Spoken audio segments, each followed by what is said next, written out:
Free agent wide receiver Mike Evans reportedly linked to the Pats. Evans could be a answer, but we're not sold that he's the answer. This is Locked On Patriots.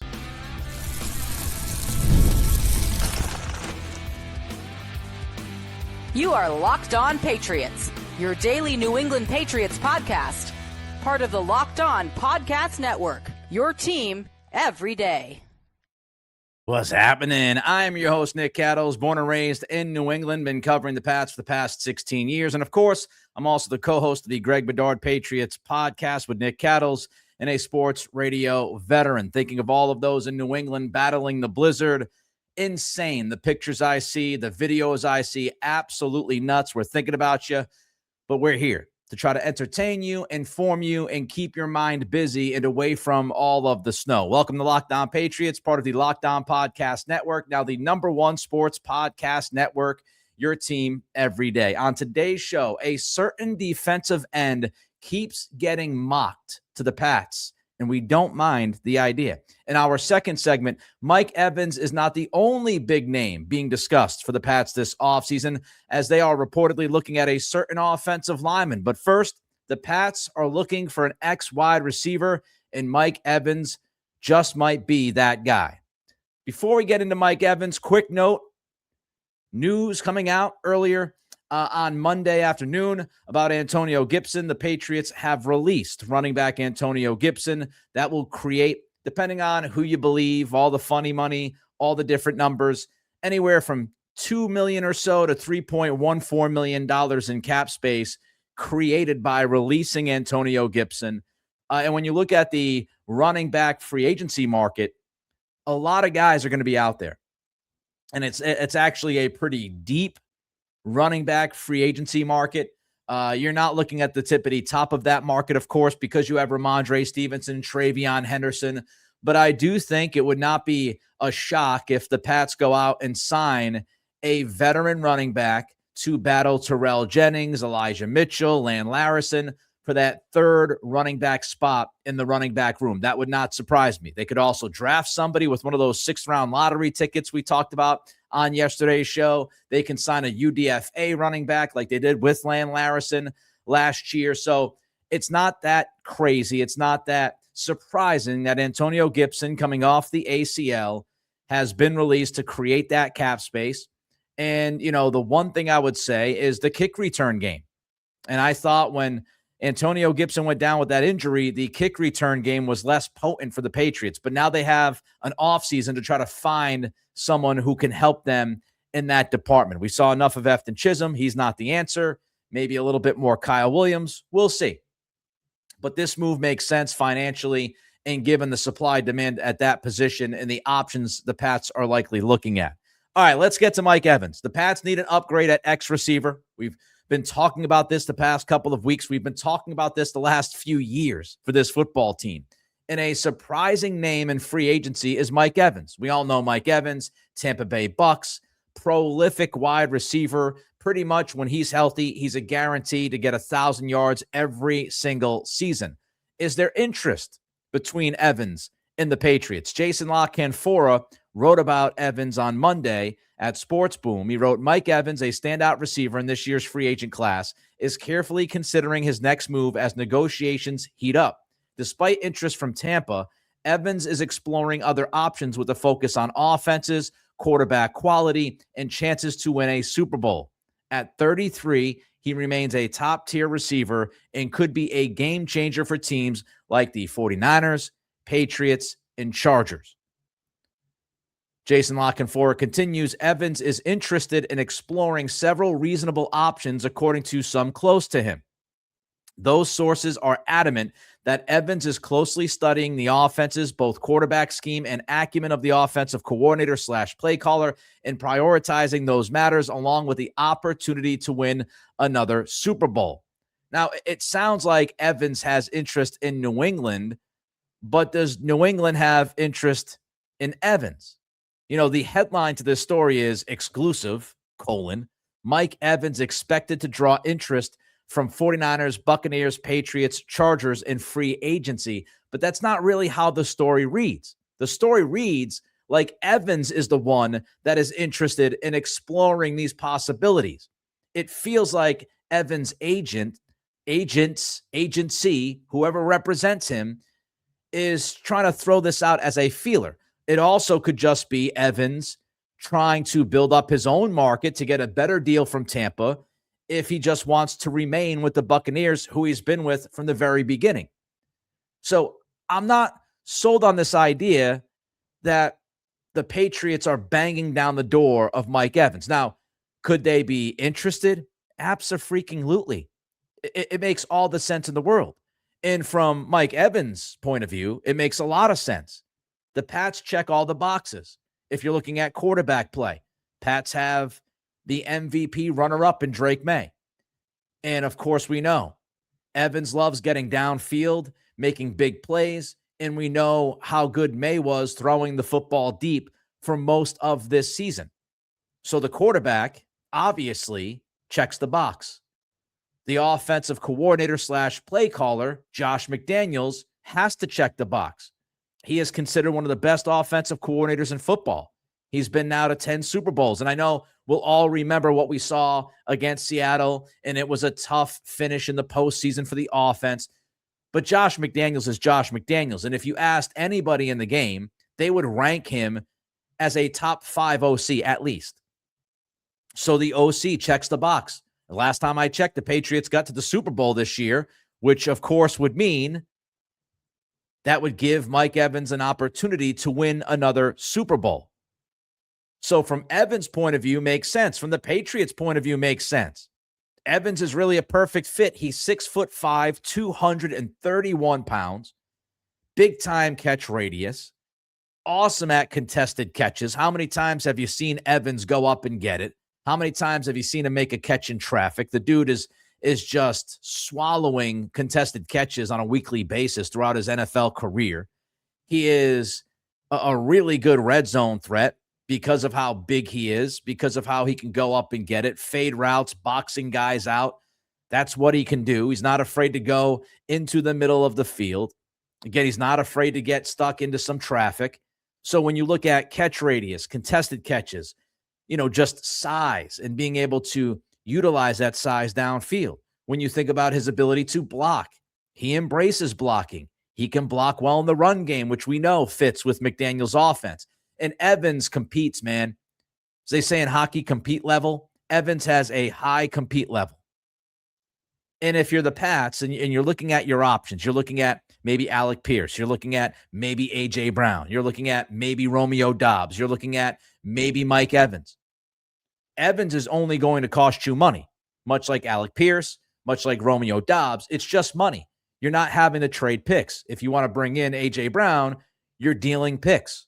So it's all about the asset management and how much you're willing to give up for which receiver, if A.J. Brown is available. So it's only going to cost you money. And Spotrac, their market value number for Mike Evans is $13 million a year. So could you make something work where you say, a 2-year, $28 million deal, $26 million deal, somewhere in that range? You guarantee a chunk of the money. It's not going to cost you a bunch. I mean, when you look at Alec Pierce, you look at A.J. Brown, you're talking about guys that are going to cost you more than $20 million per season. And so Evans' market is, I would think, a little bit lighter. And if you want to argue it and you say, well, if we brought in A.J. Brown or we signed Pierce, then we're looking at probably having to cut Stephon Diggs, because I'm not so sure that the Patriots would be willing to pay the amount of money that they would have to pay to keep both Brown or Pierce and Diggs on the roster. Now, if you wanted to keep Diggs, it's easier to keep Diggs if you go out and get an Evans instead of going out and getting a Pierce or a Brown. Evans would really be a bridge guy, and you could draft an X receiver. We know receivers deep. We talked about it on yesterday's episode. And there are a number of guys who fit that X receiver prototype. So you bring Evans in, short-term deal, bridge guy at the X who has been very productive in the NFL. And you draft somebody that you say, all right, in 2027, or 2028, that's our guy to replace Evans. That could be what you're looking at. Now, for me, I don't think Evans is plan A. Evans would not be my plan A. He just would not be. I would look at Pierce. I would look at Brown. There's some rumblings that Pierce might get franchised. He might not even make it to the market. Again, you don't know if Brown's going to make it to the market. I'd be looking at Romeo Doubs as well. Evans turns 33 years old in August. He's not a spring chicken, and he only played 8 games last year. Now, yes, he's usually healthy. He usually plays through injuries, and he's been incredibly productive. But now you look at him, turning 33 in August, played half the season in 2025, had 30 catches for 368 yards and 3 touchdowns. I want to get younger. I want to get younger if I'm the Patriots. I want to go out and get an ex-receiver that I think has 3 or 4 years left at the least, if not more than that. So if Evans is somebody you're looking at, is on the radar, and he's interested in joining you, yes, he would be on my list. If I couldn't get Pierce, if I couldn't get Brown, maybe if I couldn't get Doubs, if I couldn't get some of these other guys, if somebody doesn't fall to me at 31, but of course, you got to make that decision on Evans before you get to the draft. So if I run out of veteran options in free agency or trade, then yeah, I would look at Evans as kind of that bridge guy. But he is not my plan A. All right, the Pats are reportedly looking at adding a big name to its offensive line. We'll talk about that next. This is Locked On Patriots, part of the Locked On Podcast Network, your team every day. As the new year gets going, a lot of people are trying to simplify their routines, and dinner is a big one. Between busy work days, cold winter nights, and packed schedules, having an easy, reliable dinner plan makes a huge difference, and that's where Home Chef comes in. Home Chef takes the stress out of cooking by delivering fresh, pre-portioned ingredients right to your door with easy-to-follow recipes that actually taste great. They're rated #1 by users of other meal kits for quality, convenience, value, taste, and recipe ease. And it's easy to see why. Meals come ready to fit your schedule. 30-minute recipes, oven-ready trays, or quick lunches. For a limited time, Home Chef is offering my listeners 50% off your first box, free shipping, and free dessert for life. Just go to homechef.com/lockedon. Again, that's homechef.com/lockedon for 50% off your first box, free shipping, and free dessert for life.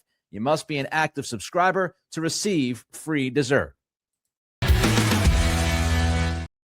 If you love this podcast, but you hate the interruptions, you could try the Everydayer Club. We're talking ad-free. We're talking Discord access and more. Go to lockedonpatriots.supercast.com or check the link in the show notes to learn even more. If you're watching on YouTube, don't forget to help us out by hitting that thumbs up button at the bottom. Hit that like. We appreciate it. Don't forget to throw a comment in. Mike Evans, in or out on the Evans idea?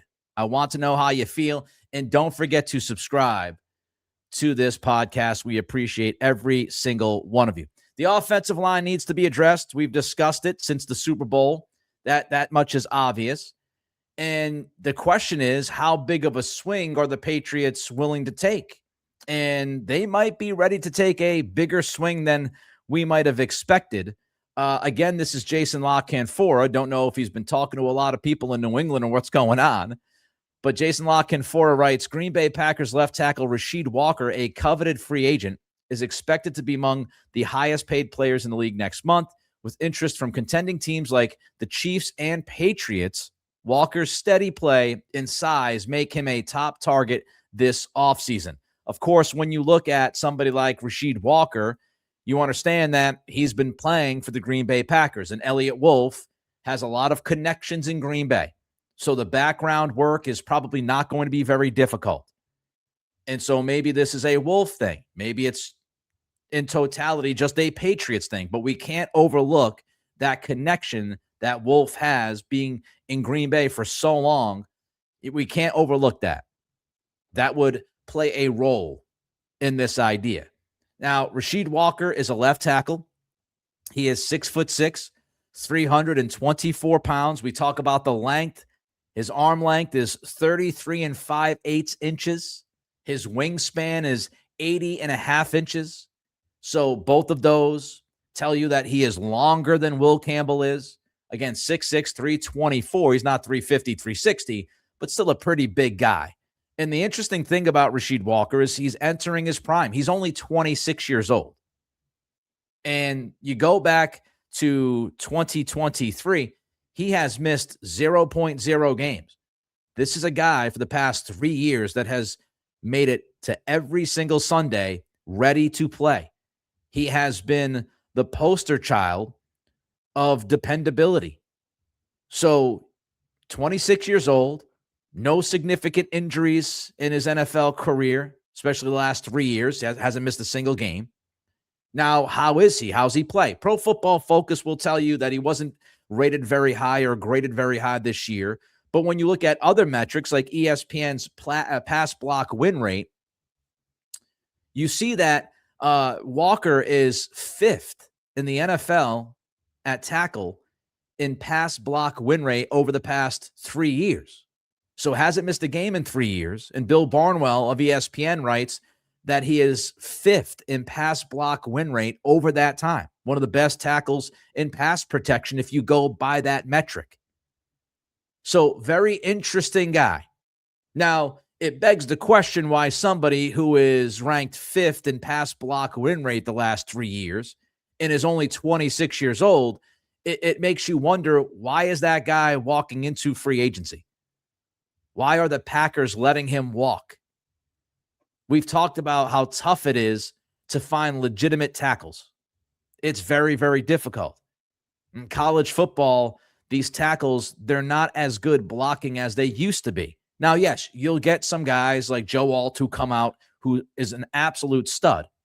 But when you look across college football, you'll notice a lot of times we get into the draft and we're talking about the tackle position. We're talking about guys who are raw. They have tons of potential. So when you have a tackle who's in his mid-20s and he's played pretty well, you usually want to hold on to that guy. So why would he be available? Well, Pro Football Focus says he's not good in the run game. And if you look at his last 3 years, his run blocking grade has not been good. So he has not been, getting to that second level, creating openings consistently for the running backs. So good in pass protection, not so good in the run game. Walker's also had 27 penalties in 3 years. It's a lot. 27. Not a math major, but that's 9 per season. And of those 27 penalties over the past 3 years, 7 have been holding calls. Green Bay also might like Darian Kinnard, who is a backup tackle, played a little bit this year. Maybe they just like him and say, well, we don't have to pay him as much money, and we don't think it's going to be a significant drop in play. But it is odd that a guy who's 26 and plays this position is going to just walk into free agency. So what would the plan be for the Pats? Do you move Will Campbell to left guard? Is Morgan Moses retiring? Here's more from La Canfora. Another GM noted the Patriots as a potential suitor, with rookie Will Campbell struggling in the second half of his rookie season and perhaps being a better fit on the right side. The GM noted, quote, I know what Mike Vrabel said about keeping Campbell on the blind side, but what did you expect him to say, unquote. I get the point from the GM, but I'm not sold. I'm not sold on this. Number one, I'm not sold that, Mike Vrabel would just go out there and say something to say something. That's usually not his style. Again, I get the point, but usually what Vrabel says, he stands by. And he was very cocksure when he came out and said, Will Campbell's going to be our left tackle. We're not moving him anywhere. We're not moving him to guard, right side. We're not moving him to tight end. We're not moving him anywhere. Vrabel was defiant. I find it hard to believe from what we have seen from this head coach that he would go out there a month or two after saying what he said after the Super Bowl and say, you know what, we thought better of it. We're going to actually move Will. You also picked Campbell 4th in the draft, and it just feels like you're giving up on him way too soon at left tackle when for most of the year, I don't buy that GM saying, the second half, or La Canfora writing the second half wasn't that good. He wasn't good in the playoffs. We know that. We also know he got injured. and he missed the final month of the season. But for the vast majority of the regular season, Campbell played well at left tackle. He was at least average, if not above average. And you use the 4th pick in the draft on this young man. At 22 years old, I'm not just going to write him off and move him after one season. Now, do you move Campbell to right tackle if Morgan Moses retires? Do you try Walker at right tackle if Moses retires? I don't know. But you're going to be paying Walker as a left tackle. And you don't want to pay him left tackle money to play right tackle.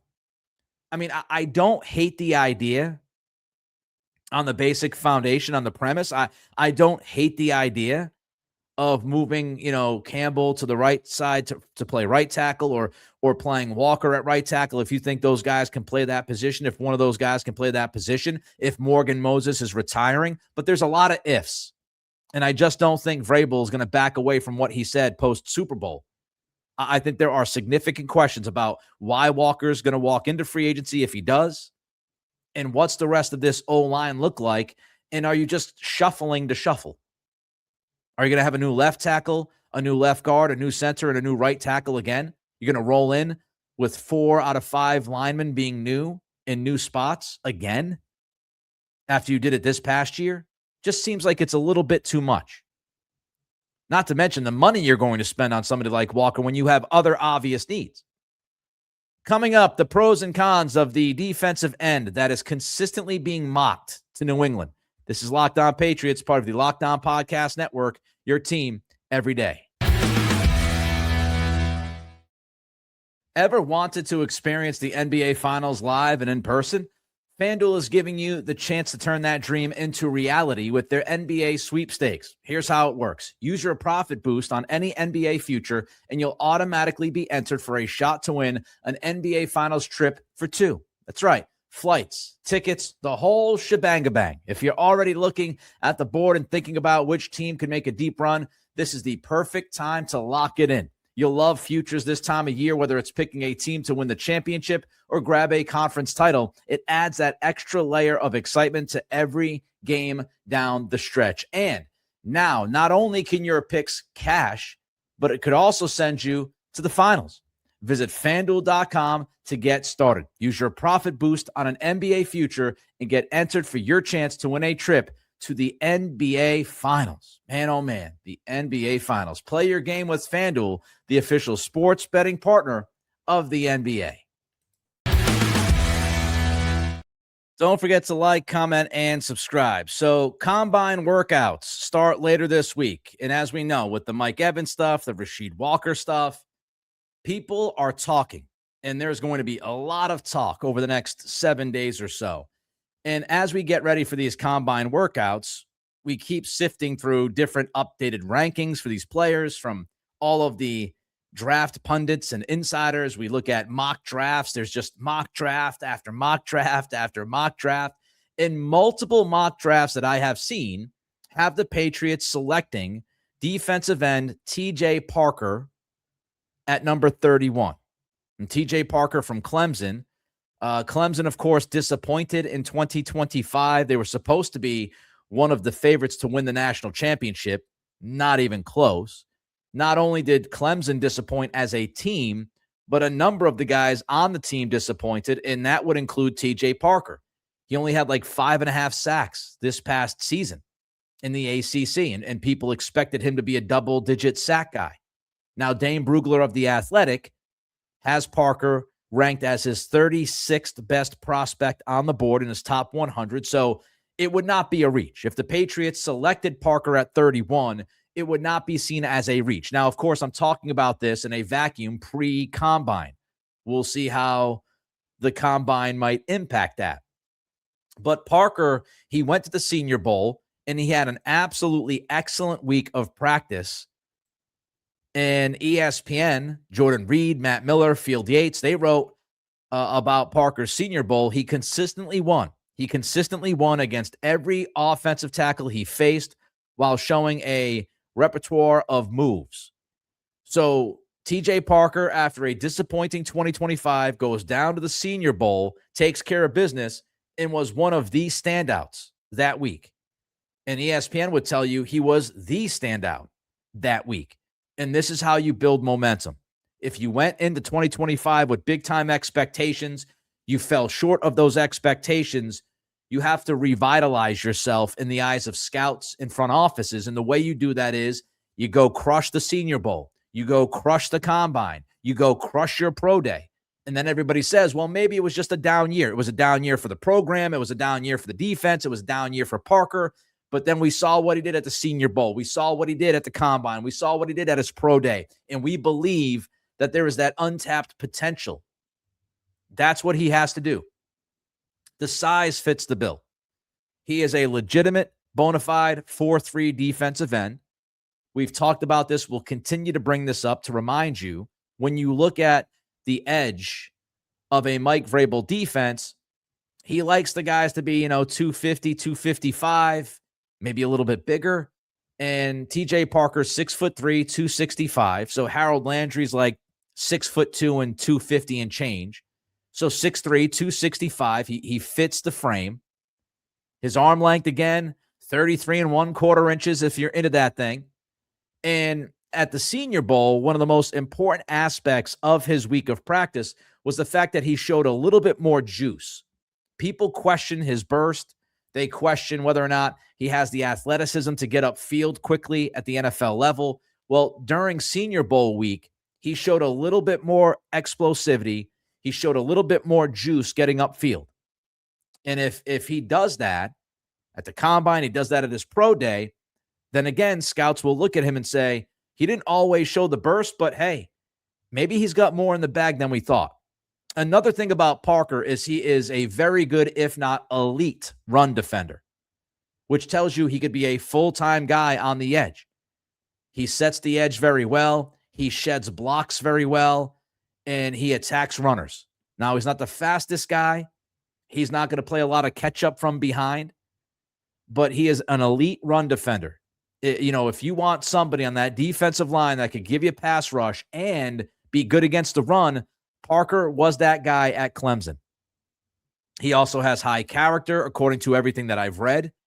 So that also kind of fits the Mike Vrabel thing, right? High character, smart football players. He has the size to play the position in the Patriots defense. He can play the run, which means he could play full time if he earns that. He's not a guy that's going to come off the field, on early downs. He's not going to be that rotational substitute pass rusher. He might be early in his career, but he's somebody who can play all 3 downs.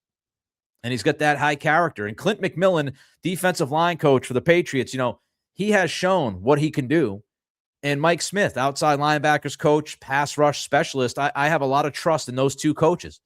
They did a really good job given what they were handed this year. And so, I believe in this staff. Now, the questions about Parker, again, upfield burst, what he did in game versus what he did Senior Bowl week. Which one do you believe? You tend to believe the film. Also, there's this kind of feel of like the bull rush or bust. When we talked about Keon White, he didn't have a ton of different pass rush moves. And so one of the questions about Parker is, does he have something to go to when his bull rush doesn't work? Now, again, Senior Bowl week, he showed a little bit more. He showed a little bit more versatility in his pass rush. And then people will look at the fact that he only had 5.5 sacks in the ACC in 2025 and, expecting him to be a double-digit sack guy. That begs the question of what happened. But TJ Parker is a very popular name for the Patriots at number 31, and I would not mind it. I think he would be a very good fit. We'll see if the Patriots agree. We'll see if he's there at 31. All right, that wraps up this edition of Locked On Patriots. Thank you for making us your first listen, for being an everydayer. Reach out to me on Twitter at NickCRadio, and don't forget to throw a comment in on the YouTube channel. Hit that like button and subscribe. And if you're looking for a gift for someone, make it easy. Check out the Everydayer Club, ad-free episodes of this show, exclusive Discord server access, and more. $5 a month, $1.25 a week, $50 for the year. Subscriptions can be gifted through LockedOnPatriots.supercast.com. Have a great day, and we will see you tomorrow.